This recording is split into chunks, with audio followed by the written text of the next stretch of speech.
Welcome to Fast Frontiers. I am your host, Tim Schigel, Managing Partner of Refinery Ventures. In this episode, we're talking with Mike Kadin, co-founder and CEO of RedCircle, a hosting platform for podcasts and a Refinery Ventures Fund 2 portfolio company. Mike has a very interesting career, super smart guy, went to Brown University with a degree in electrical engineering, got his teacher's certification. He's also a musician. So he spent some time teaching, got into development, joined Uber, was part of the earliest development teams at Uber starting in 2013, where he met his co-founder, Jeremy Lermitte. They went on to start RedCircle. My biggest theme, or so what, in this conversation that I'd love you to hear about is his experience at Uber and what it meant to build fast and hire people at that kind of pace. Please enjoy my conversation with Mike Kadin.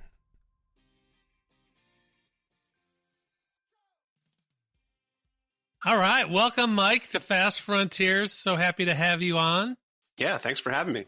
Great to have you as part of the Refinery team. It's so funny. I tell people the story of how we connected.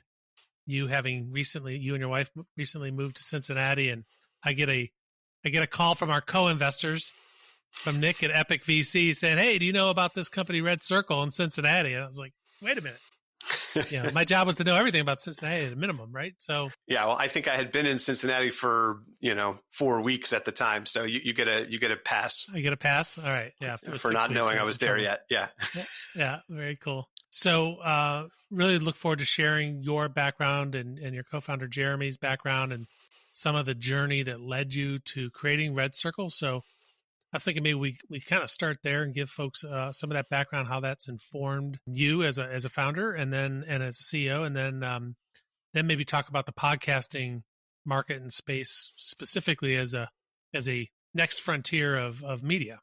So yeah, sounds great. Yeah. So first off, a little bit about your background leading up to and at Uber and when you and Jeremy met. I started, even before Uber, I had worked at some nonprofits and I was a high school teacher. So Uber was the first real sort of for-profit business that I had the luck of joining. And I started at Uber in 2013 when, there was maybe 250 people or so, maybe a little bit less. And the engineering group was 40 or 50, and we all fit in one room in San Francisco, which I remember really well. Yeah, I started there, right about at the like hyper growth phase for Uber. There was a ton of venture capital behind the business at the time, and we grew the size of the employee base from 250 or so when I started in 2013 to, tens of thousands by the time I left, 5 years later. And I sort of got, as a result, the ultimate crash course in growing teams and scaling technology and scaling up products. Just got super lucky to have found a spot there. The reason I got the job actually is because I sang a cappella with someone who was in the HR department. Don't know if I would have even gotten the gig otherwise. Oh, that's the reason. Okay, you've been holding on. I didn't know that. Okay, that makes sense. Yeah, I don't always fly my a cappella flag that high, but I figured here on a podcast is the best place to do it. But yeah, I got the job there. The other funny story about getting the job there is during my interview, I got asked a question that I was familiar with from another podcast, which is a radio show called Car Talk. I don't know if you've seen Car Talk or listened to Car Talk, but they talk about, automobile repair. And every week they have a puzzler, which is like kind of a brain teaser.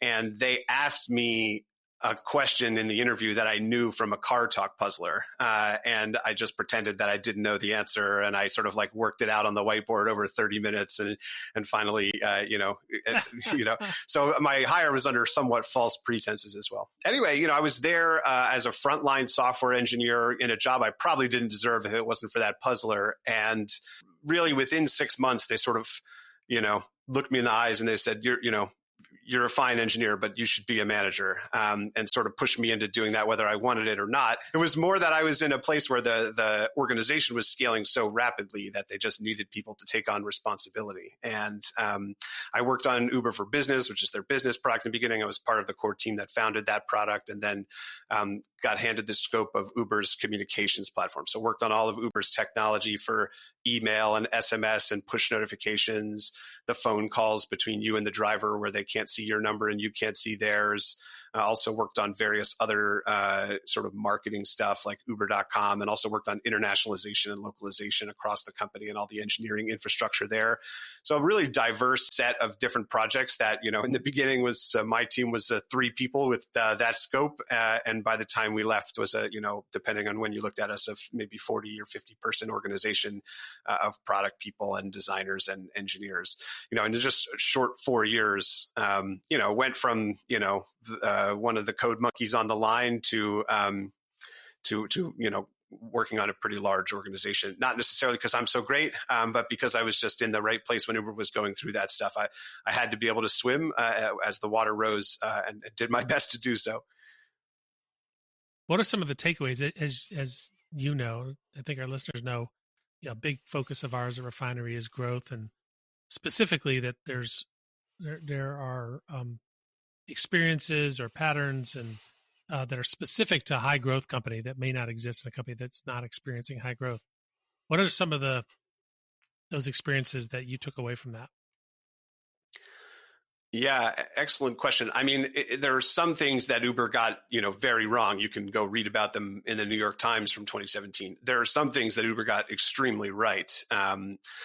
The speed at which the business was growing required the engineering team to keep up. And in the beginning, when you really quickly transition from, a startup trying to get things done to a startup trying to, prepare this thing to scale from, 1,000 trips to tens of millions of trips, you really have to put in a lot of energy and sweat, really, to keep the thing up. That people don't realize the amount of energy that went in just from humans with hands on keyboards to keep that thing alive on a Friday or Saturday night when we hit our peak traffic. And when you are in an environment where every Saturday night is the biggest night you've ever had, there's sort of a certain team camaraderie that comes alive in a situation like that, where everybody is sharing a common goal towards supporting the business and growing this thing, and in making sure that people don't end up stranded at 1:30 in the morning at the airport when they're counting on you, or that the tens of thousands and eventually millions of drivers who are depending on our engineering team for their livelihoods could count on us. And meanwhile, we were duct taping together a bunch of startup code that was barely keeping up. And so, when you are facing problems like that, there's a certain cultural element where people really come together to take on tremendous challenge and can accomplish a lot more than they might think they'd be able to do when everybody's got that shared vision and that shared goal. Uber did a really good job in the beginning of having folks sort of really, really aligned on the business goals from the start, really, really aligned on what we were doing from the start. And, when I was up at, 2 a.m. because something was broken on a Saturday night, it didn't necessarily feel like some massive burden to my work-life balance, although it definitely was. But it felt like my duty and something that I was doing, for the good of the people around us. So there's just something that happens, I think, when you're in these growth environments, when you hit what in the case of Uber, I think is some of the most amazing product market fit that exists. And the team rallies around that to be a part of that and to achieve not just the business growth, but also sort of the stepping up to the technical challenge of, rebuilding the engines on an airplane while it's flying. Yeah. So it sounds like what you describe is that there was a tremendous amount of market pull happening. It wasn't like you were having to work hard to make that happen. It was more of trying to keep up with it. Is that accurate? Especially on the engineering side. Yeah. For me, we were responsible for sending out the text messages for verifying your phone number when you sign up, or the receipt that you would get after, or the password reset if you forgot your password. And, those things were critical for the fundamental operation of the business, not necessarily its growth. And so for us, it was like, gosh, we got to figure out how to get a text message delivered in Azerbaijan, or we've got to figure out how we're going to, if we're in the situation where the email vendor goes down, where we're not down for 3 hours. So a lot of engineering problems that were associated with supporting the business's growth, because in reality, that marketplace flywheel was spinning pretty hard even by the time I got there, and there was 200. Yeah. How often were you or how far out were you planning? Like, it sounds like it was week to week. What was did you ever have the luxury of thinking what's going to happen a year from now or 6 months from now? Definitely not. I mean, maybe towards the end, we started to have a little bit of, formalization of our product planning process. But for the first 2 or 3 years, we were really going and using our intuition and using our whatever telemetry we could have to make the best decisions we could make that were sitting in front of us at the time. No business ever has software engineers falling out of their pockets where that's not the resource constraint. So, even the biggest and fastest growing ones. But on the other hand, you still have to be really thoughtful about how you're using the couple of people that you have, even while we're hiring and bringing on people all the time. I started that team. It was 3 people. We had all the scope that I described before. We got up to 40. So a lot of time was spent hiring. Obviously, even then when there was just 3 of us, there was, we had to be extremely thorough about what we paid the most attention to, because there was no way to fix everything that was broken all the time. What did you learn about hiring in that process? A ton. So Uber did the Amazon thing called bar raisers, where there was somebody from another team on every interview loop that was there, not necessarily to quote unquote raise the bar, even though it was called that, but to sort of be an accountability mechanism between teams, because Uber's hiring mandate was very strong. It would be easy to just sort of hire up sort of lower quality talent and let managers build up big organizations and use that as a way to get promoted instead of actually hiring great people. And so there was a sort of accountability mechanism.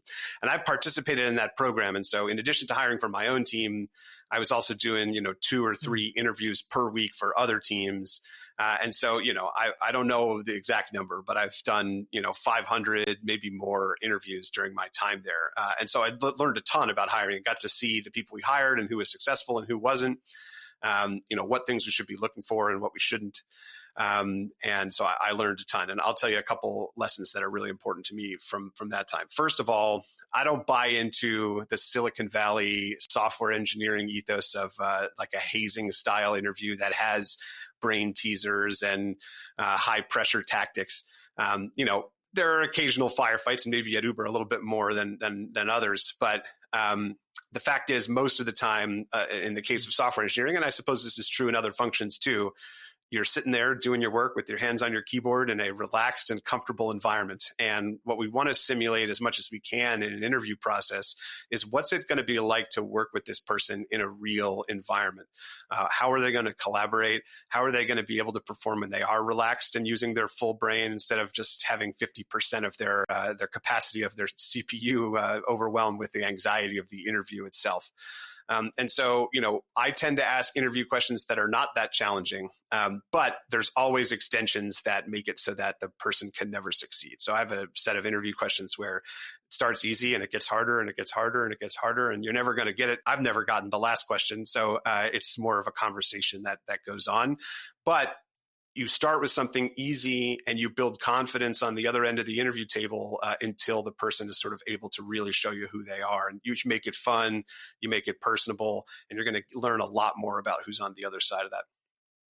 The other thing I'll say is that I think interviews are an extremely blunt instrument and really rough as a way to measure people. It's the only tool we have, I guess, but it's pretty rough. And so we still believed in, and I still believe in to this day, having people either write code or do code reviews as a software engineer as a part of the interview without somebody breathing down their neck, something in their natural state, a short project where you go out and build stuff by yourself.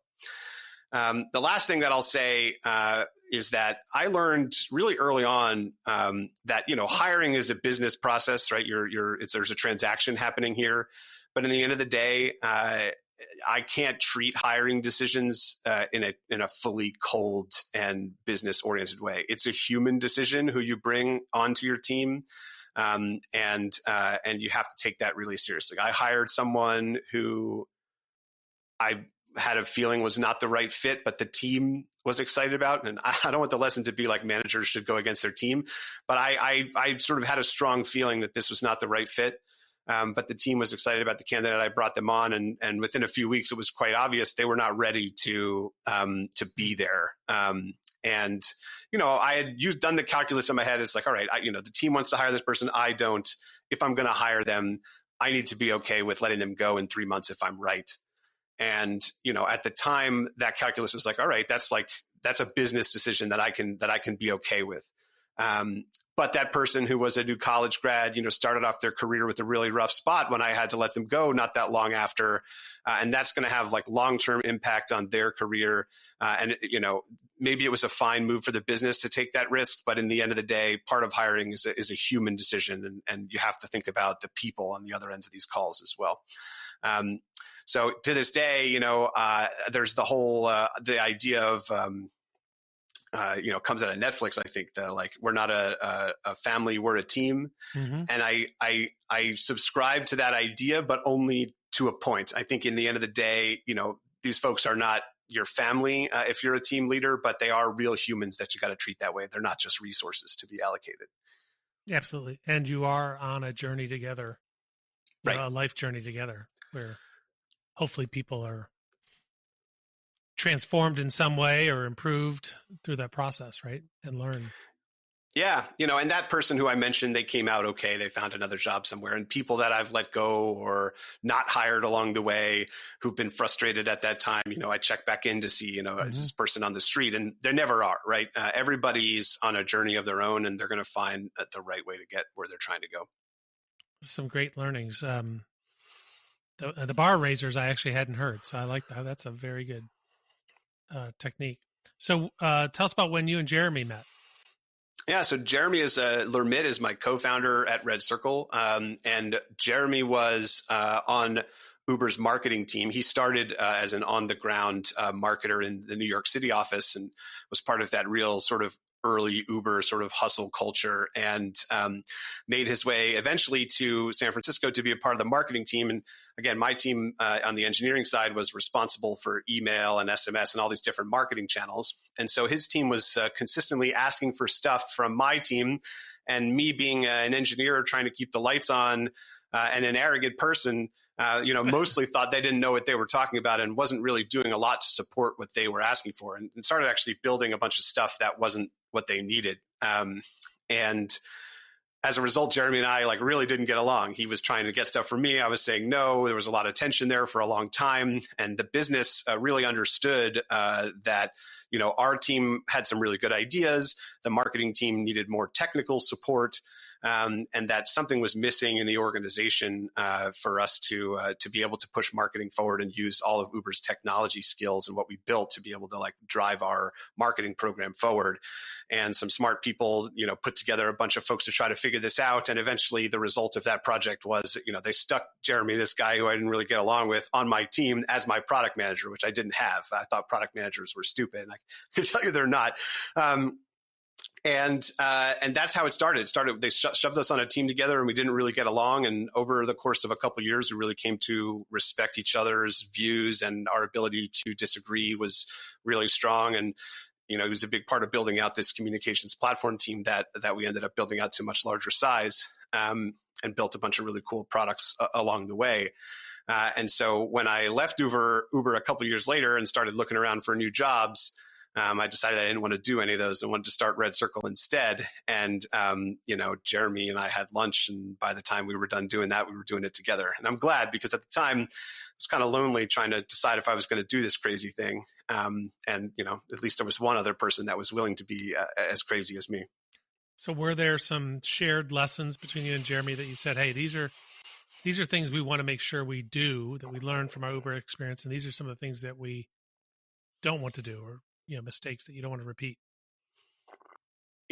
What we built at RedCircle is a podcast platform for podcasters that distribute their content and stuff, and then also for advertisers to be able to buy ad space on those podcasts. And so the advertising side of what we do is not all that different from a lot of the marketing tools that we built for marketers. And one of the cool things that we learned at Uber is that, when we originally built a bunch of tools for marketers, we didn't spend a lot of time investing in the user experience of those tools, because we're like, all right, there's maybe 1,000 marketers at Uber spread around the globe. This is not a core customer that we need to spend a lot of time making sure their job is easy, or that the web app looks pretty, or things like that. We just figured, that, we should prioritize instead its functionality versus its usability, because the customers were internal. And that was a bad idea. The customers didn't like it. They decided, those weren't the right options for them.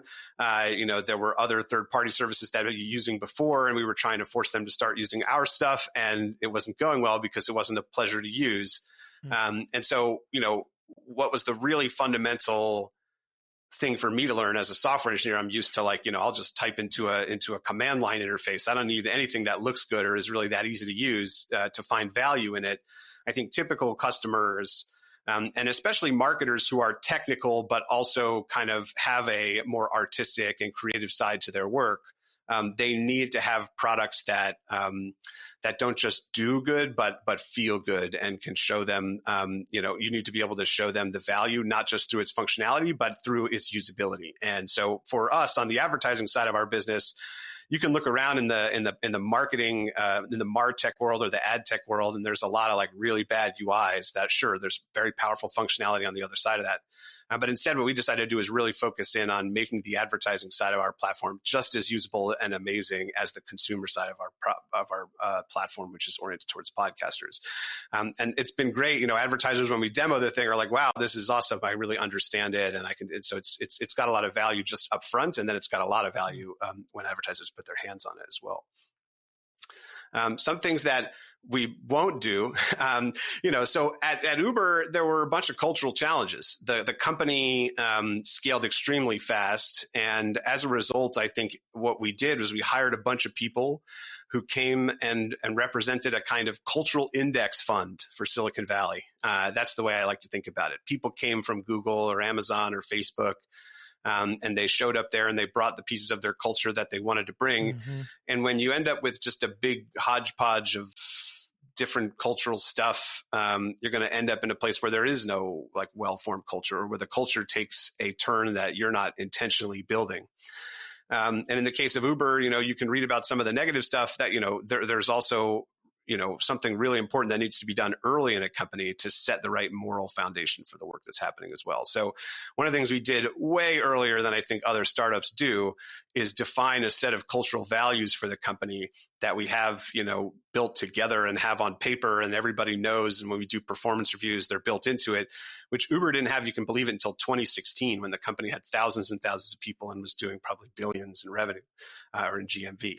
So, really learned a strong lesson that if you want to build a culture of that's powerful and an asset for your business, you have to spend a lot of time being really intentional about what you do to build that, versus just letting the people who show up bring whatever they want and sort of take the culture from you.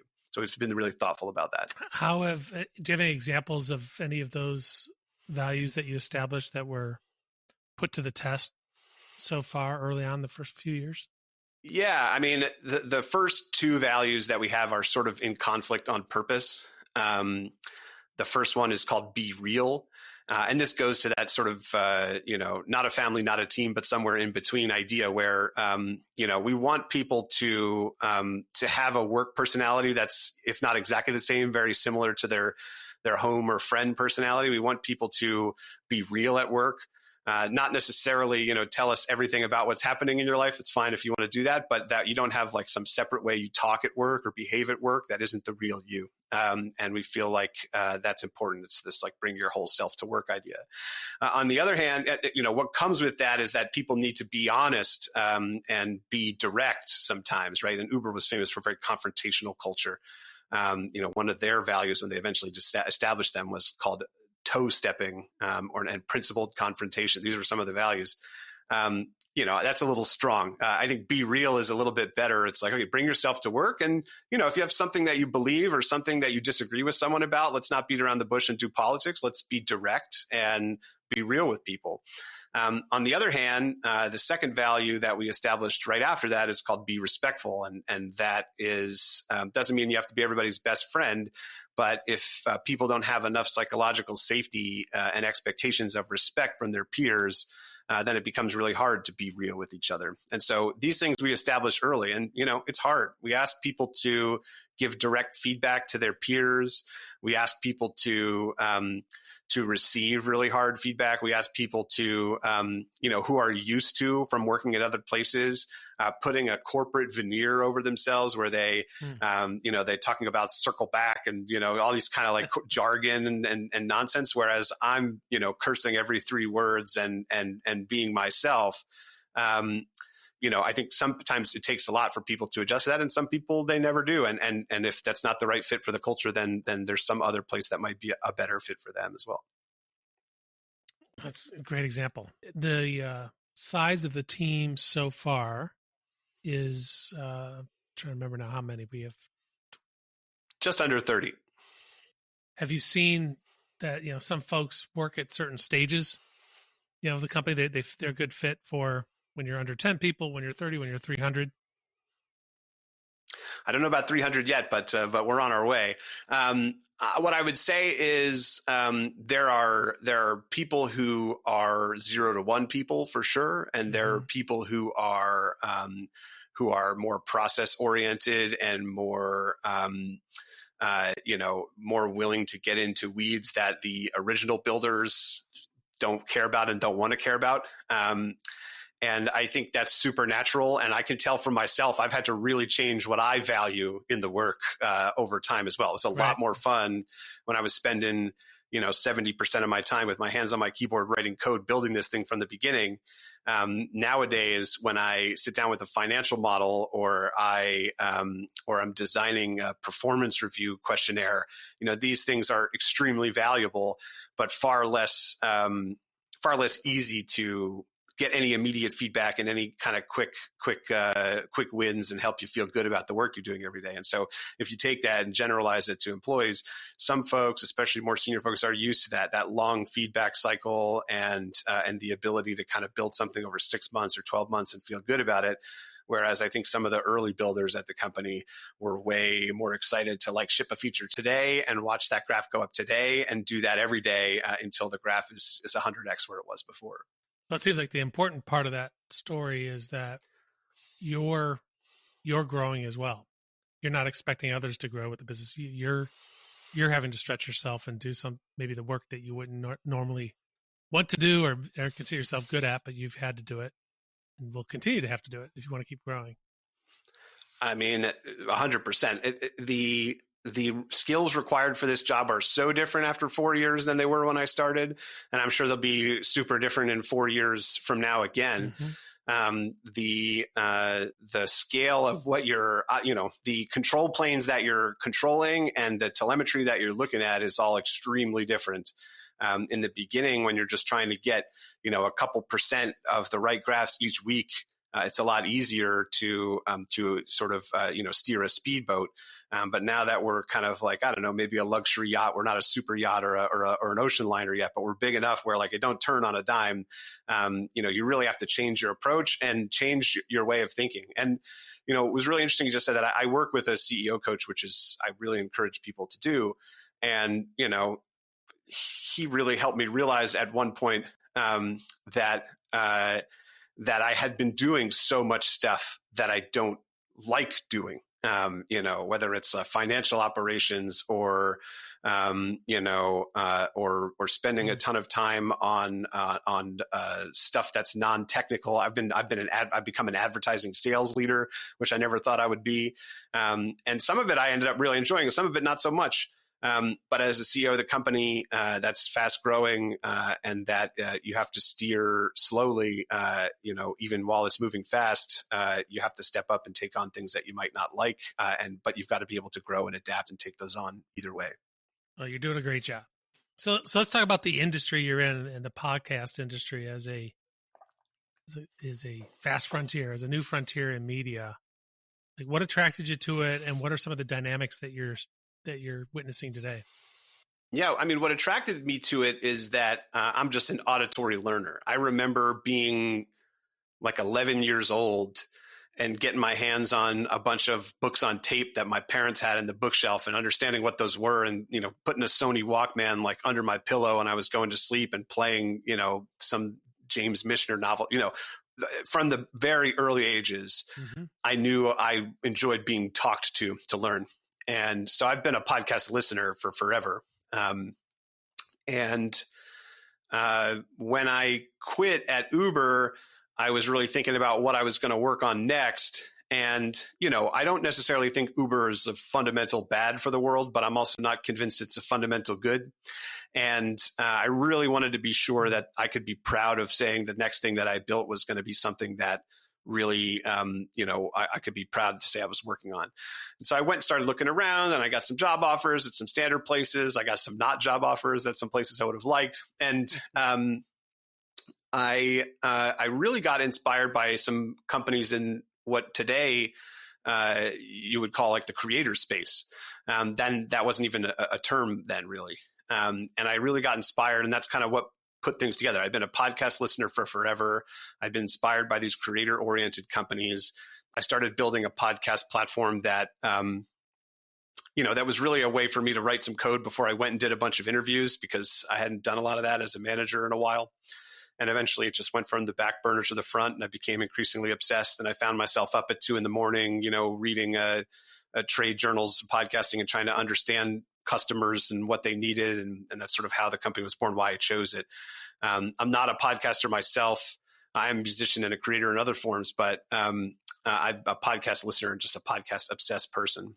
So that's kind of how I chose it. I wasn't super intentionally choosing the market out of some, recognition that this was some great place to build a business. I wasn't that smart yet. I was just really interested in podcasting, and, had just had this crazy run at Uber. I wanted to get back to building. It turns out, though, that I chose something pretty awesome. Back then, the total advertising spend in the podcasting space was something like $300 million, and last year is $1.4 billion. It's only been 4 years.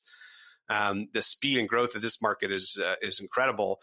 And during the course of that time, listenership has continued to increase to the point where now 41% of American adults are listening to a podcast every month. And, we still have a ways to go. The radio is, somewhere between 80 and 90 still. So there's definitely a lot more engagement for Americans to have with this medium. But in 2013, 2014, it was 13%, 14% was the thing for nerds. And now it's 100% sort of mainstream medium. And so, again, I didn't choose the market because of the momentum, but luckily, chose wisely. With the integration of technology in cars, I would expect that podcast listening in cars, I know, that's going up as well, right? So that potentially starts moving radio out of the way because it's asynchronous nature. Choose whatever you want.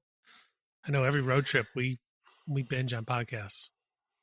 Yeah, I can't tell you the last time I listened to the regular radio, and I think that's probably true of a lot of millennial folks like me. But yeah, whether it's the car or the AirPods in your ears while you're doing the dishes or taking the trash out, or when you're at the gym or wherever, people are finding more places within their life to interact with on-demand audio. And I love music. Like I said, I'm a musician, but sometimes I want to listen to music, and sometimes I want to learn something or be informed. And that's where podcasting is just continuing to grow. Let's talk about how you were helping the podcasters. Maybe some stories of how their business, as podcasters has changed.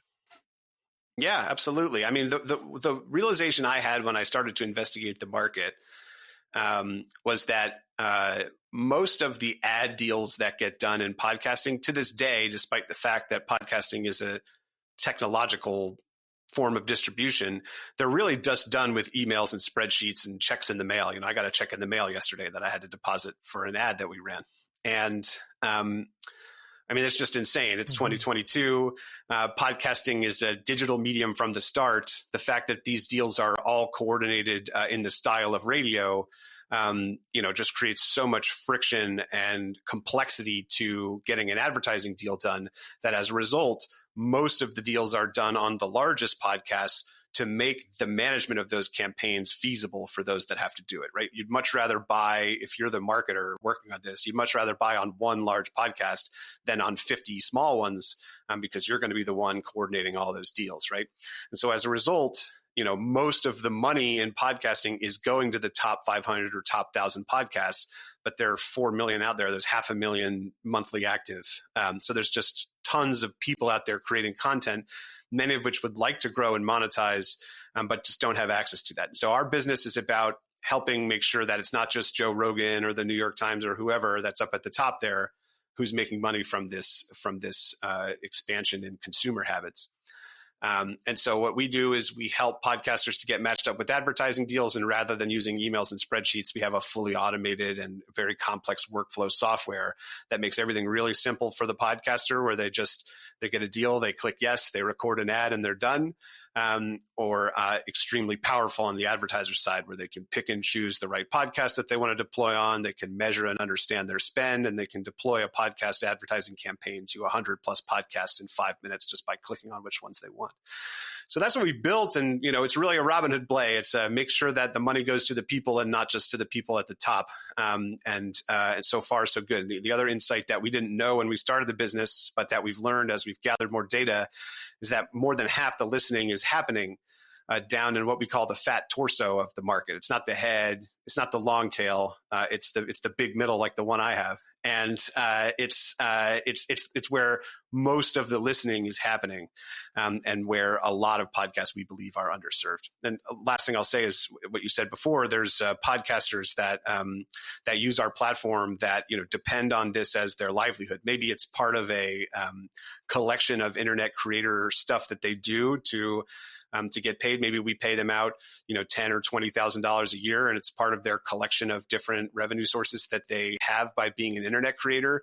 But we are really proud to be doing the work to make that possible for them, so that their art can be something that they live off. If you have 10,000, 20,000 people listening to your podcast, you could, 20,000 people, that's how many people fit in the Oracle Arena where the Warriors play. We have folks on the platform who have 20,000 people listening to their podcast every week, who barely made any money off it before they came to us. And so just thinking about the disparity between those two things, how much commerce is happening inside Oracle Arena versus, somebody showing up every week to literally have you whisper into their ear, that's got to be something that has value. And we're really happy to help those podcasters unlock it. That's great. So what should, if anybody here listening is a podcaster, what do you want them to know? What should they be thinking about, and how should they think about RedCircle?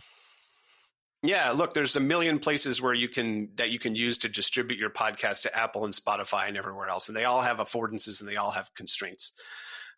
Frankly speaking, that market is somewhat commoditized. There's a million places where you can do it, and it's not a very complicated technical problem. I was done with that in 6 weeks once we started the business, before we even started the business.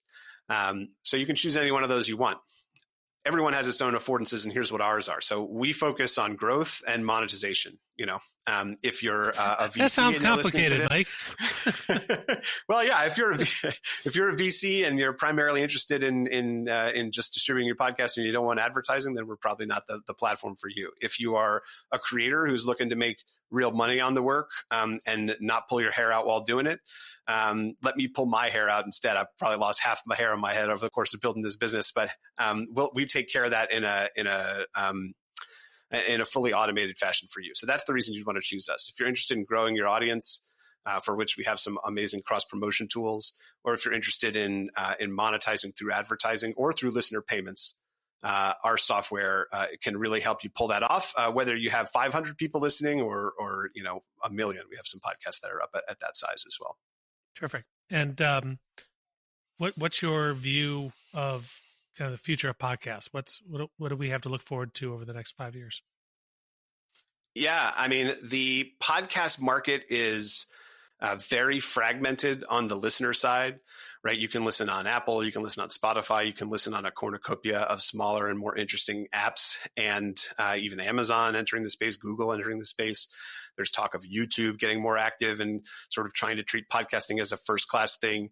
And so we, as an independent company that relies on the open nature of podcasting's distribution, which I'll skip the technical details of, but podcasting is amazing in that anybody can create one and anybody can get it into these listening apps, very easily. We are excited about a future where there is more and more innovation and competition in the listening app. Between different businesses. Apple has had a sort of monopoly on that for a long time. Spotify has come and challenged it, but is still the underdog. But there are other larger tech companies and tons of independent apps that are coming and making that experience more dynamic and more, and there's more competition, which we think is great for consumers. So I anticipate more things will come there, whether it's more video, more transcripts, more social interactivity, more ability to share. Those things I think are going to be amazing for listeners and really help to improve the experience of listening to podcasts. And what that does is great for the ecosystem for companies like ours, because it keeps podcasting open and it enables innovation to happen. For a long time, there hasn't been a lot moving forward in podcasting, and that's really because it was just Apple running most of the show.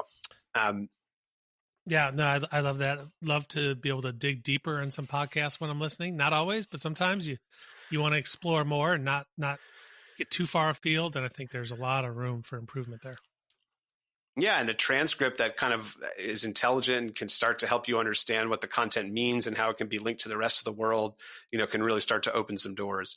Then on the back end for companies like us, we are less interested in the actual listener experience and more in what we can do for podcasters. And I think as that ecosystem evolves, we're going to be wanting to think about all the different ways that we can help podcasters make money from their work and grow their audience. And so there's lots of other places to go just besides advertising. We already do listener payments. There's a group that's trying to figure out how crypto fits into all of it. There's merchandise, there's live events, there's lots of ways podcasters can grow, and there's lots of ways that they can earn. And we want to be at the forefront of making that happen. Perfect summary. If you're a podcaster and you want to make more money, talk to Mike. Sure. Yeah. Send me a note. Mike, thanks for being on Fast Frontiers. This was a pleasure. And I'm sure our listeners are going to get a lot out of what you shared and your experiences. Thank you. Yeah, thank you. This was fun. Join us next time when we bring you my conversation with Bernadette Butler, CEO and co-founder of StoryTap in Vancouver, Canada. StoryTap is a video platform that helps brands give their customers and employees a voice by sharing video stories to increase brand engagement, conversions, and retention. Thanks for listening to Fast Frontiers. If you like our show and want to know more, check out our website, fastfrontiers.com. If you've enjoyed this episode, please share it with others and leave us a review on your favorite podcast platform. The Fast Frontiers podcast is brought to you by Refinery Ventures. Our producer is Abby Fittis. Audio engineering by Astronomic Audio, and our podcast platform is Casted.